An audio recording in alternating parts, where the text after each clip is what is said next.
오늘 우리에게 주시는 하나님 말씀, 마태복음 5장 7절에 있는 말씀입니다. 5장 7절에 있는 말씀 같이 함께 한 목소리로 봉독하도록 하겠습니다. 하나님의 말씀을 봉독할 때 주님의 음성을 들을 수 있길 바랍니다. 함께 봉독합니다. 자비한 사람은 복이 있다. 하나님이 그들을 자비롭게 대하실 것이다. 이것은 주님의 말씀입니다. 하나님 감사합니다. 아멘. 이제 장마철이고 또 더위고 오늘이 초복인가요? 오늘 초복이라서 우리 팔당리에서는 어제 달걀을 한 판씩 줬어요. 너무 감사한 일이에요. 동네마다 집집마다 다 받으셨죠? 네, 팔당리에 안 살면 못 받았네요. 그래.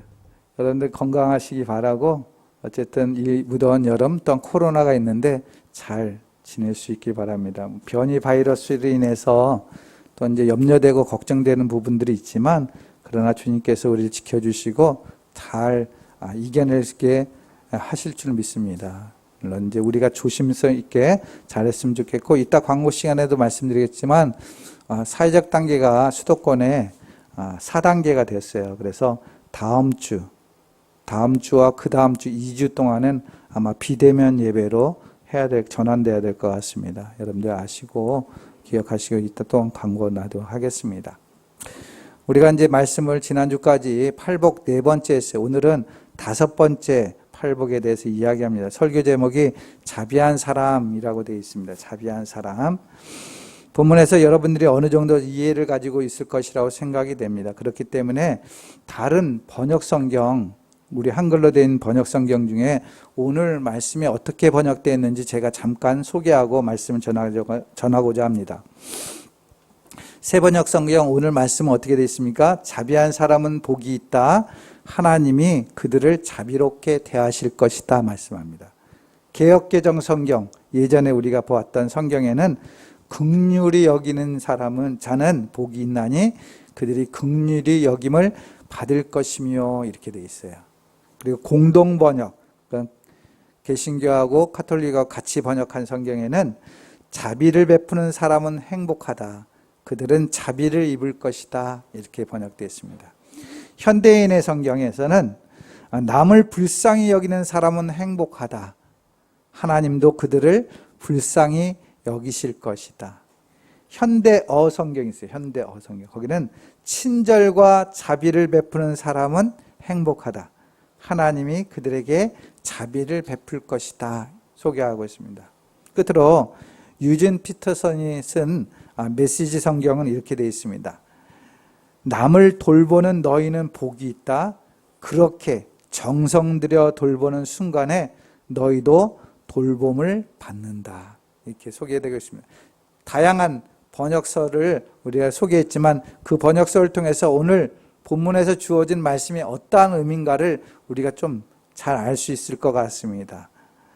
팔복에서 마음을 가난한 사람, 또한 슬퍼하는 사람, 온유한 사람, 의에 줄이고 목마른 사람, 이것은 어떤 면에서 보면 하나님과 나 사이의 관계를 의미하는 것 같아요. 내가 하나님 앞에 어떠한 마음으로, 어떠한 자세로, 어떠한 신앙의 모습으로 살아갈 것인가 라는 그 태도에 대해서 이야기하는 것이라고 생각이 됩니다. 반면에 오늘 본문의 말씀은 그렇게 주님 앞에 살아가는 사람은 이웃을 향해서, 나의 주변에 있는 사람들을 향해서 어떠한 모습으로 살 것인가 라는 말씀을 하고 있다라고 생각이 듭니다. 그래서 우리는 이웃을 향해서 자비한 마음, 번역서에서도 이야기한 것처럼 돌보는 마음, 불쌍히 여기는 마음, 친절을 베푸는 마음, 그러한 자세로 살아가는 자, 그러한 마음, 긍휼한 마음으로, 자비한 마음으로 살아가는 자, 그 사람에게 하나님이 복이 있다라고 말씀하고 있습니다. 자비한 사람으로 살아간다는 것, 어떻게 살아가느냐? 먼저는 다른 사람의 마음을 이해할 줄 아는 사람이 되어야 된다. 우리가 자비를 베풀기 위해서는, 그에게 긍휼을 베풀기 위해서는 상대방의 마음과 삶을 이해할 줄 알아야 된다라고 생각이 됩니다. 흔히 우리나라는 이혼율이 높다고 하지 않습니까? 그 이혼의 이유가 무엇입니까? 이유가 뭡니까? 대부분의 가장 큰 이유가 뭡니까? 성격 차이, 이렇게 말합니다. 성격 차이 때문에 유명한 탤런트들이 결혼했는데 나중에 이혼을 했어요. 늘 하는 말이 성격의 차이가 있었다, 이런 말을 한다고 하죠. 대부분이 그렇습니다. 그런데 여기 모든 사람들의 성격이 다 같습니까? 다 성격이 달라요. 다른 거 뻔히 알고서도 결혼을 한 거죠. 상담자에 의하면 뭐라고 합니까? 성격의 차이는 누구나 다 있기 때문에 성격 차이로 결혼을 이혼한다라는 것은 이유가 될 수 없다라고 대부분 말하고 있어요. 무엇이 문제입니까? 그 상대방의 성격을 받아들이고 이해하는 마음이 내 안에 없기 때문에, 그러기 때문에 이혼을 할 수밖에 없다라고 그렇게 이야기하는 것을 듣게 됩니다. 그래서 우리가 상대방에서 자비를 베푼다는 것은 먼저 그 사람을 이해하는 거예요. 그 사람의 성격은 그런 것일 수밖에 없어. 그 사람의 삶은 그럴 수밖에 없어. 라는 마음, 그 마음을 갖는 것, 그것이 먼저 자비한 사람이 가져야 될 마음이라는 것이죠. 그런데 거기에 머무는 것이 아니라 그냥 마음만, 생각만 이해하는 것이 아니라 그 사람의 부족한 것을 채워주는 행동을 하는 것이 자비한 사람, 긍휼히 여기는 사람의 마음이라는 것이에요. 한마디로 표현한다면 주님의 마음이죠. 주님의 삶이에요. 주님께서는 늘 부족한 사람, 연약한 사람, 불쌍한 사람을 그냥 불쌍하다라고 여기지 아니하시고 그 사람을 치유하시고 고쳐주시고 위로해 주시고 그 삶을 살려주셨어요. 그게 주님의 모습인 것처럼 우리가 자비하다, 긍휼히 여긴다라는 것은 단순히 그 사람의 마음을 이해하는 차원에서 그 사람을 살려줄 수 있는, 그 사람에게 유익을 줄 수 있는 그러한 삶을 살아야 된다는 것을 말씀하고 있습니다. 쉬운 일은 아니죠, 사실은. 저도 이 말씀을 준비하면서 내 자신을 많이 돌아보게 됩니다. 그래서 상대방의 마음을 이해하지 못하는 부분도 너무도 많고요. 그렇다고 해서 내가 그 마음을 이해한다고 해서 무엇인가 도움을 많이 주는 것도 없는 것을 보게 됩니다. 그럼에도 불구하고 우리가 하나님의 백성으로서, 하나님의 자녀로서 자비한 사람, 긍휼히 여기는 사람, 그러한 마음을 품고 살아가야겠구나라는 그러한 마음을 가지고 이 시간에 같이 함께 말씀을 나누고자 합니다.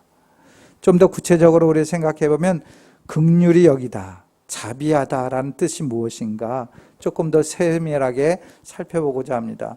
이 긍휼히 여기다, 자비하다 말은 히브리어로 라하밈이라는 말에서 사용됩니다. 구약 성경에 라하밈이라는 말이 빈번히 사용된다고 해요. 그래서 일반적으로 자비하다, 마음이 동한다, 불쌍하게 여긴다, 도와준다, 인자한, 깊은 애정, 그리고 인애, 사랑, 이러한 뜻이 다 담겨져 있어요. 굉장히 넓은 뜻이 갖고 있죠. 그런데 이 라하밈이라는 단어는 원래 그 어원이 어디서 시작됐냐면 레헴이라는 단어에서 시작됐다고 그래요. 레헴. 레헴이라는 말의 뜻은 모태, 자궁, 이런 뜻이 있어요. 우리는 세상에 나오기 전에 어머니의 뱃속에, 자궁 속에 있었습니다. 어머니 뱃속에서 일정 기간 지내지 않습니까? 그 안에서 적당한 환경과 양분을 얻게 되는 것이죠. 어머니의 자궁과 같은 보호와 사랑, 그것이 바로 자비, 긍휼이다, 이렇게 의미하고 있는 것이에요. 신약 성경에서는 이 자비, 긍휼이라는 말이 스프랑크논이라는 단어를 쓰는데, 스프랑크논, 우리가 많이 들어서 아실 것이에요. 예수님께서 환자를 보시고 불쌍히 여기셨다, 이 말을 하잖아요. 불쌍히 여기셨다, 그 뜻을 갖고 있어요. 근데 이 말도 어원이 뭐냐면 창자라는 뜻을 갖고 있어요. 창자. 많이 들어서 아실 겁니다. 창자를 우리 옛말에 애간장이 끓다 할 때 애 있잖아요. 그 말이에요. 마음이 몹시 슬퍼서 창자가 끊어질 듯하다. 상대방의 어려움을 보고 아픔을 보고 있는데 그냥 불쌍하다 이 정도가 아니라 내 창자가 끊어질 정도로 굉장히 아픈 그 고통을 느끼는 그러한 마음이라는 것이죠. 뿐만 아니라 신약성경에서 이 스파랑클론뿐만 아니라 엘레오스라는 단어를 씁니다. 엘레오스라는 말은 옛 기도문에 반복적으로 사용했던 단어인데 LAM에 이런 단어를 써요. 그게 뭐냐면 불쌍히 여겨주옵소서, 불쌍히 여겨주옵소서 이 말을 하는 거예요. 그러니까 우리 하나님 앞에 옛날에 기도문은 반복적으로 이 말을 썼다는 거예요. 하나님 앞에 기도할 때 나를 불쌍히 여겨주옵소서, 나를 불쌍히 여겨, 이게 기도문이었어요. 이게 하나님 앞에 나아가는 신앙이죠. 그러니까 나를 긍휼히 여겨주옵소서, 자비를 베풀어 주옵소서는 거예요. 즉 앞에서 살펴본 단어들을 살펴보면 뭡니까? 부모와 같은 마음이라고 할 수 있어요. 자녀를 향해서 부모가 어떠한 마음을 갖습니까? 애가 끓는 마음을 갖고 있죠. 그에게 뭔가를 다 해주고 싶은 마음을 갖고 있죠. 그렇기 때문에 그 마음을 통해서 아이들에게, 자녀들에게 무엇인 걸 베풀고 해주고 나누고 그렇지 않습니까? 그래서 어느 목사님은 이 긍휼, 자비는 바로 권능의 고리다 이렇게 표현하는 목사님의 설교를 봤습니다. 능력의 고리다, 기적의 고리다 이렇게 표현했어요.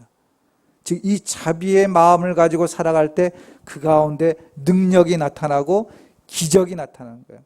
자, 아이들 마음에 볼 때 내가 어느 날 부모로부터 밥을 먹는 것, 부모로부터 무엇인가 받는 것, 이게 본인들이 생각할 때는 그냥 되어지는 게 아니에요. 굉장히 놀라운 사건이죠. 왜 그렇습니까? 부모의 사랑이 임했기 때문에 그에게 밥을 해주고 또 무엇인가 돈을 주고 그를 보호해주고 씻겨주고 다 그런 일이 일어나는 거예요. 하나님께서 우리를 사랑해 주셨습니다. 그 사랑이 우리에게 구원의 은총으로 나타나는 것이죠. 그런 것처럼 우리가 자비한 마음, 긍휼한 마음을 가지고 살아가면 우리 가운데 하나님의 능력이, 기적이 일어난다고 합니다. 그래서 바로 이 긍휼의 마음은 기적의 고리다, 능력의 고리다 말하는 것이죠. 예수님은 환자나 가난한 사람, 죄인이나 세리 여러 사람들을 불쌍히 여기셨어요. 뿐만 아니라 예수님은 그러한 사람들뿐만 아니라 자신을 십자가에 못 박는 사람들을 위해서도 사랑을 해주셨어요. 자신을 십자가에 못 박으라고 고함치는 사람들을 향해 뭐라고 말씀하십니까? 아버지여 저희를 사하여 주옵소서, 자기의 하는 일을 알지 못한다라고 용서의 마음, 긍휼의 마음을 베푸셨어요. 그렇습니다. 우리가 긍휼의 마음을 가지고 자비의 마음을 가지고 살아가기 위해서는 먼저 뭡니까? 상대방, 이웃에 대해서 용서하는 마음을 품을 수 있어야 됨을 우리 주님을 통해서 보게 됩니다. 정말로 하나님 앞에서 그 죄를 용서받은 사람은 다른 사람을 용서해야 함을 성경은 말씀하고 있다는 것이죠. 그래서 주기도문에 뭐라고 합니까? 우리가 늘 일상적으로 하는 주기도문이 뭡니까? 우리가 우리에게 잘못한 사람을 용서해 준 것 같이 우리 죄를 용서해 달라고 기도하고 있지 않습니까?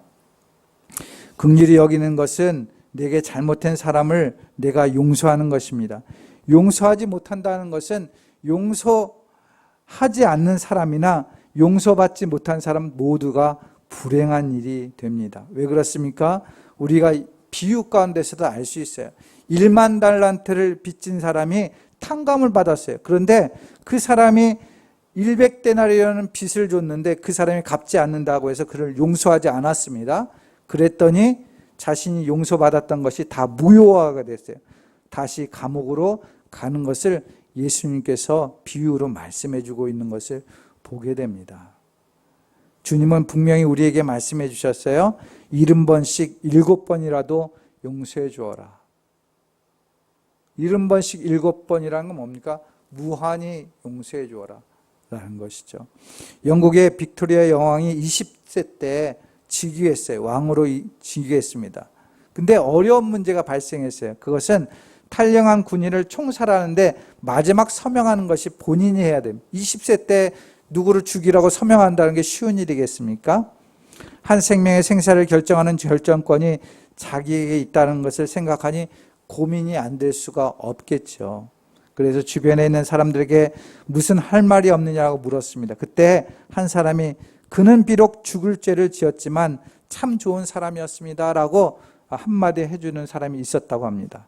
여왕은 내심 누군가가 그 군인을 긍휼히 여겨주기를 바랬던 차에 이 한마디 말로 용기를 내어서 그를 용서해주는 일을 행했다라는 이야기가 있습니다. 사랑하는 성도 여러분, 우리의 용서를 통해서 그 생명이 살아난다는 것이에요. 그 한 영혼을 살리기 위해서는 가장 먼저 우리가 용서를 해야 된다는 것을 주님의 이야기를 통해서 알 수가 있는 것이죠. 또한 긍휼히 여기는 사람은 이웃을 판단하거나 정죄하지 않습니다. 정죄하지 않아요. 우리는 너무 쉽게 내 마음대로 상대방을 판단하는 경우가 많지 않습니까? 자신도 그런 처지가 되면 그럴 수밖에 없음을 인정하는 겸손한 마음을 가져야 되는 것이죠.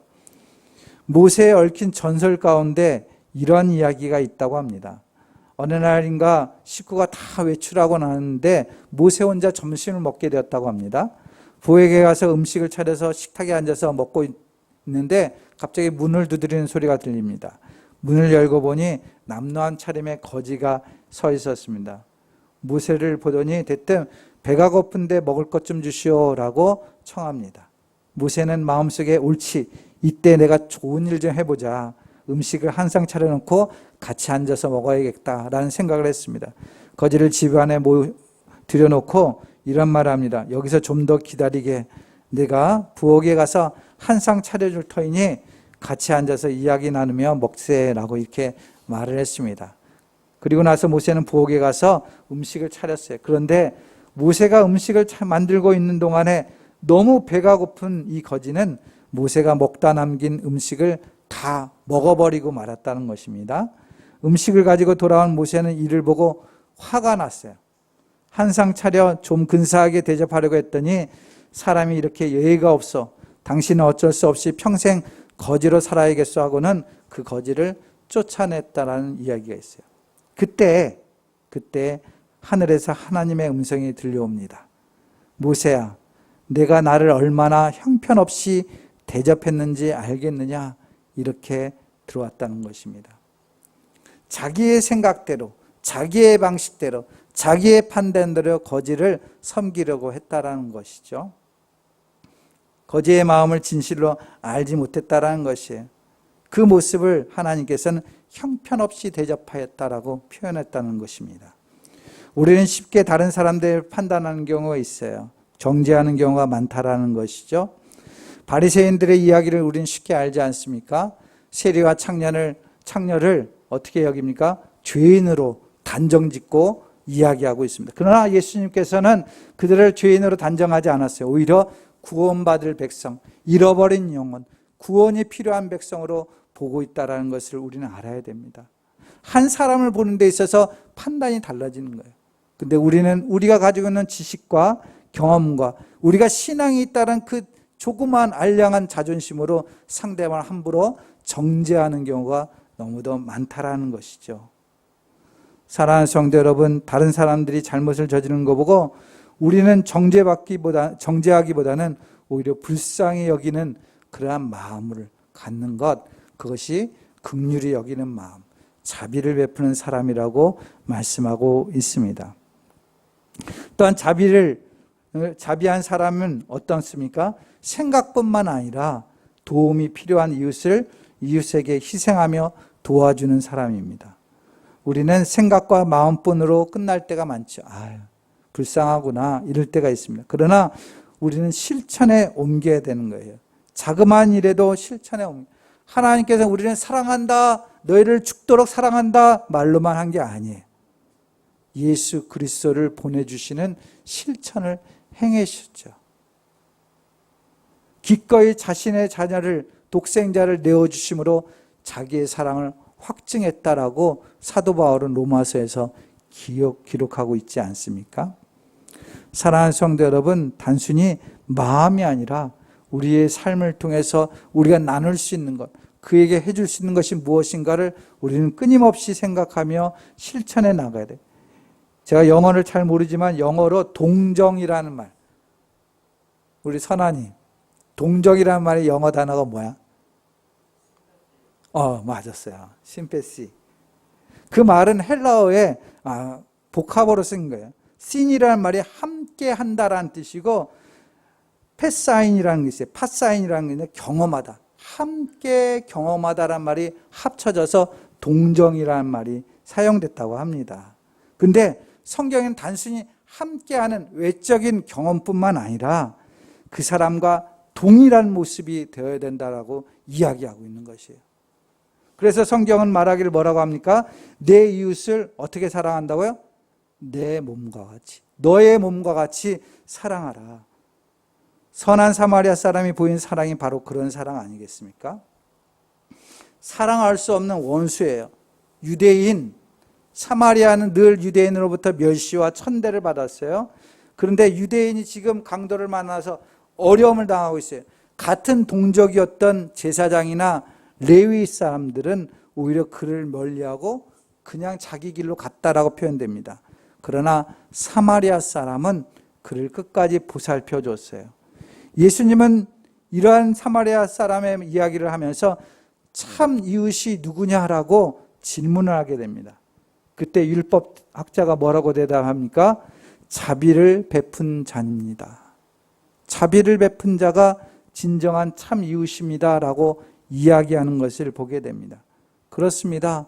우리가 어떤 사람이 어려울 때 자비를 진심으로 마음뿐만 아니라 그의 모든 삶을 통해서 그를 구원해주고 도와주는 자가 진정한 이웃이고 하나님의 은혜 가운데 살아가신 것임을 말씀하고 있는 것을 보게 됩니다.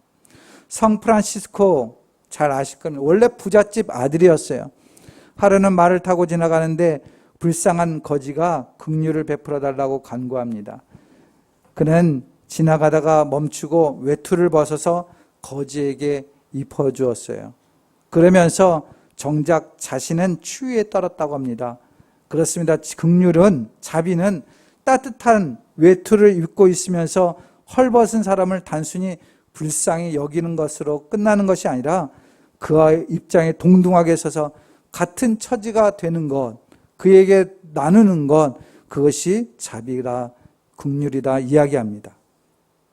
프란시스코는 거지가 계속해서 추우니 끌어안아 달라는 요청을 하자 냄새나는 그를 사랑으로 안아주었어요. 그때 진정으로 불쌍한 이웃의 아픔을 알게 되었고 그 후에 그는 일평생 가난한 자를 위해서 봉사하며 살아간 것 아니겠습니까? 부잣집 아들이었지만 그는 모든 것을 내어버리고 가난한 사람 자리에 앉아서 그들을 섬기며 살아왔던 것을 그의 역사를 통해서 우리는 알 수 있습니다. 또한 긍휼한 사람은 죄와 죄인을 구별하는 사람이라고 말합니다. 우리는 죄는 미워하지만 죄인은 불쌍히 여겨야 한다라는 말을 하지 않습니까? 우리 인간들은 누구나 죄인으로 이 세상에 태어났어요.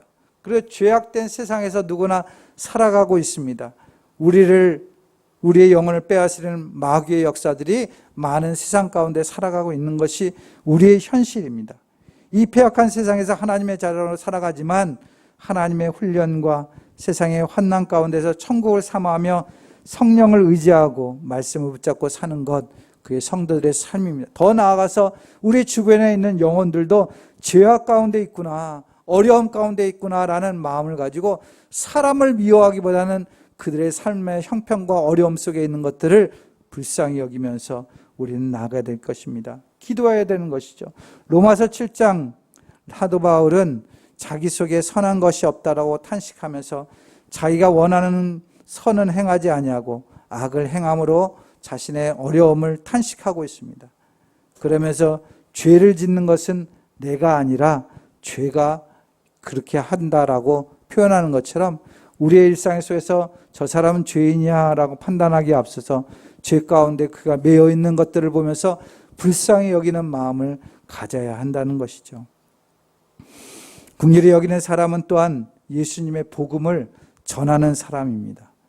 내 이웃 가운데 예수님을 믿지 않는 사람이 있다면 우리는 그들을 불쌍히 여겨야 되는 것이죠. 그들에게 자비를 베푸는 것. 그게 무엇입니까? 복음을 전하는 것이죠. 인생 가운데 가장 복된 일이 있다면 그것은 바로 예수님을 만나게 하는 것이 가장 귀한 복 아니겠습니까? 아무리 부귀영화를 누릴지라도 예수님을 만나지 않는다면 그 인생은 허무한 인생이 되는 거예요. 그 인생은 비참한 인생이 되는 것입니다. 우리 주변에 예수를 믿지 않는다면 그 사람이 아무리 잘 사는 것처럼 보일지라도 우리는 볼 수 있어야 돼요. 영적인 눈으로 그 사람이 얼마나 비참한가, 불쌍한 걸 볼 수 있어야 돼요. 그런 자들에게, 그런 사람들에게 우리는 주님의 복음을 전해야 되는 것이죠. 온 천하에 다니면서 복음을 전하는 것, 그것이 우리에게 주신 마지막 명령이 아니겠습니까?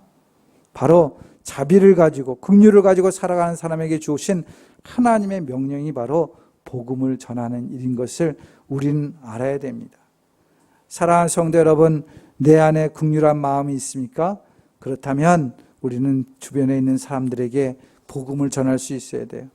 용서와 사랑과 동정과 측은히 여기는 마음이 있습니까? 믿지 않는 자들을 불쌍히 여기는 마음이 있습니까? 어려운 사람을 도와주고 싶은 마음이 있습니까? 내 중심이 아니라 그 사람 입장에서 늘 생각하고 언제나 하나님의 자비하심으로 주의 능력을, 주님의 기적을, 주님의 사랑을 이룰 수 있는 저와 여러분들이 될 수 있기를 바랍니다. 그렇다면 긍휼히 여기는 자, 자비를 한 사람의 복이 무엇인가?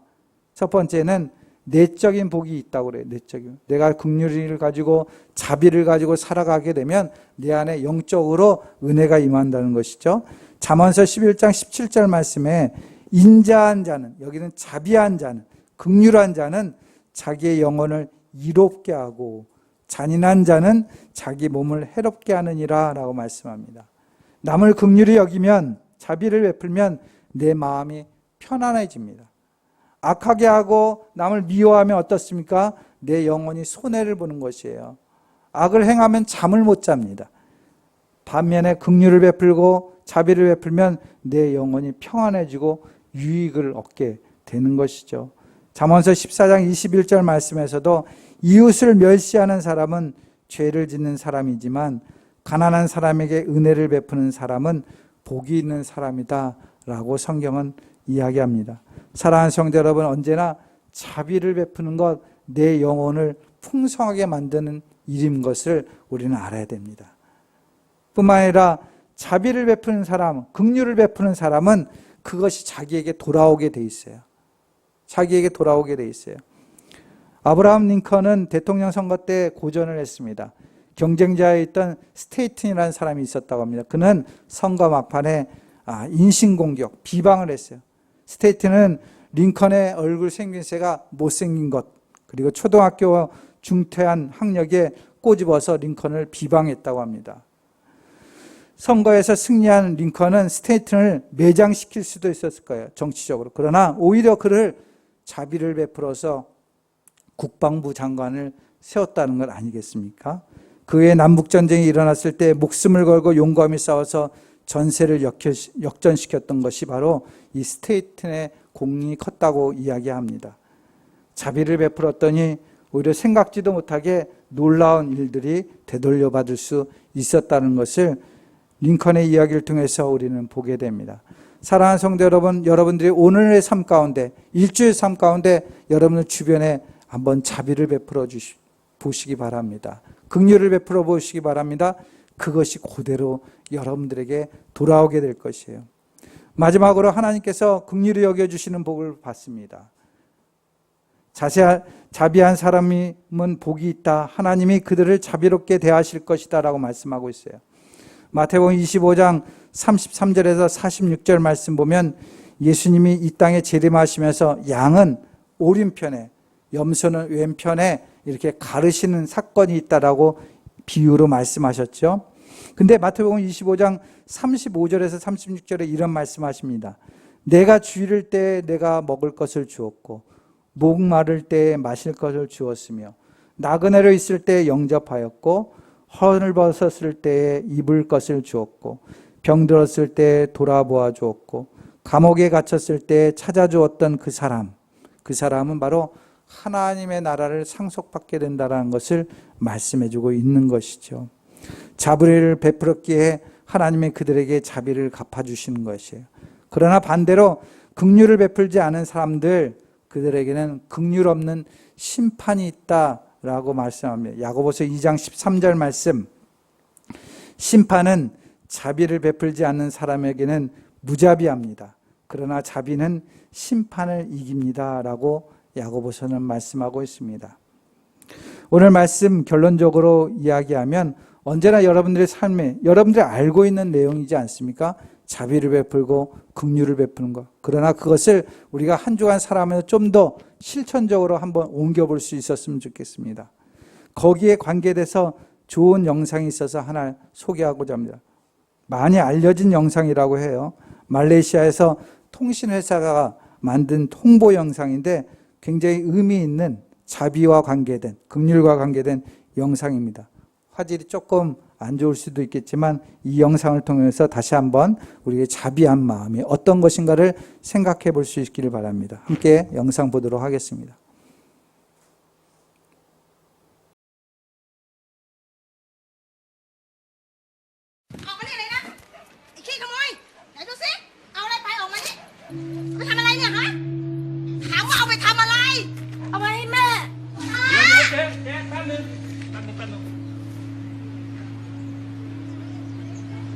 Mẹป่วยเหรอ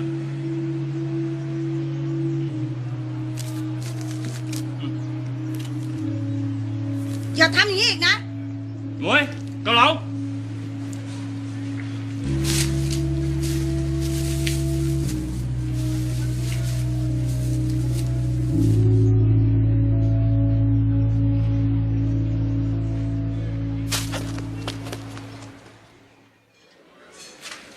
Chọn, này là khắp, này này. ป๊า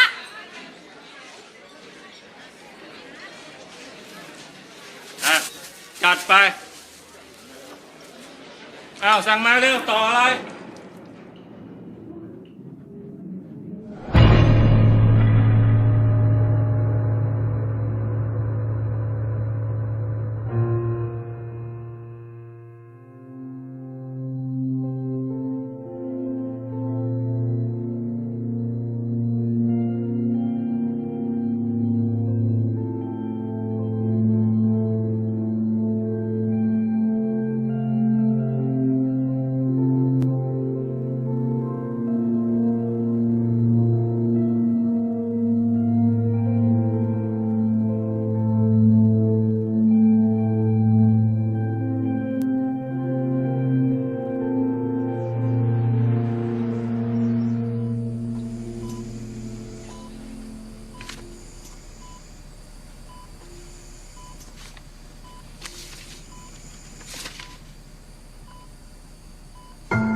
무슨 의미인지 아시겠죠?